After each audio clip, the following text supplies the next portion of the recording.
Hi, and welcome back. Sam Alley, HIS Capital Group, with another episode, Creating Wealth Through Real Estate. If you've been following along for the last few weeks, you've seen a rehab straight from a shell to a finished product. And here again today in Holiday, Florida, we're at another finished product with some interesting twists and turns and some educational lessons learned along the way. With us today again, Rick Melero. Rick, thanks for joining us. Thank you, thank you. Talk to us about some lessons learned.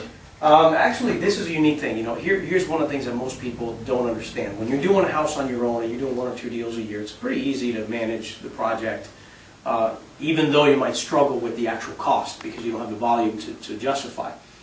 What I want to share with you today, I'm actually very transparent about our wins and our losses and what we did right, what we didn't do. And the reason for that is because for our staff, we try to cultivate a culture that is based on learning and improving and refining in order to be more successful. And this particular project, though it's going to be a success, had some bumps along the way. Now, that generally happens when you have a transaction of about 10 closings in 1 month. You're running in and out, you don't remember who closed what. So this particular scenario, one of the things I want to first highlight is on this property, because we were buying so many properties at once, the coordinator for the project, who's technically the local project manager, she deals with all the contractors, with scheduling rehabs, scheduling inspections, and so forth. She actually thought we bought this house.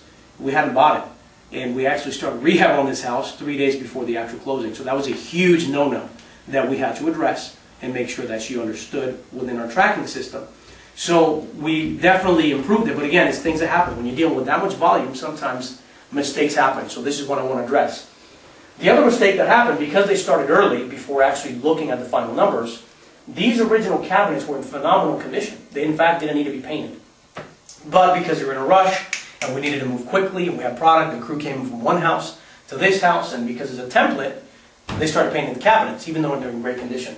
So one of the elements that we put in and checked off is if it's not on the bid that we originally do, and even though it's a project that we pretty much similarly do in most houses, they have to look at special notes before they make the decision. They have to get clearance from the office over the phone before they come to a house and start working on it. So that was just one of the buffers. Again, we did the countertops. We ended up leaving actual hardware, brand new hardware. So the kitchen is good. Here's another mistake. Generally in a living room, and I want to show you again another mistake because I like being transparent. This was the original laminate flooring that our staff picked out. And so basically all of the living space, the dining, living room area needed to become this laminate flooring, and then the bedrooms were going to become carpeted. That's the standard of what we do in most of our rehabs. Unfortunately, when they called the guy, when they found out that they were rehabbing this property before it was owned, out of desperation, they made some phone calls to get the guy in at the day of closing to start working on the flooring. Well, unfortunately, the guy made a mistake in the order and actually ordered more carpet than he did laminate. So they ended up having to put a little bit of laminate flooring here, and they carpeted the entire room. Not what I would normally do, but in this case, we didn't have any other choice. It was already done. So what we've had to do here is reduce our price in order to sell the property at a quick, basically quick turn.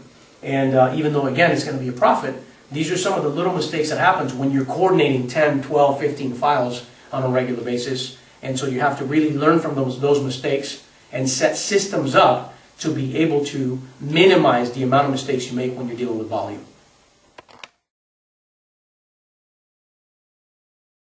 Okay.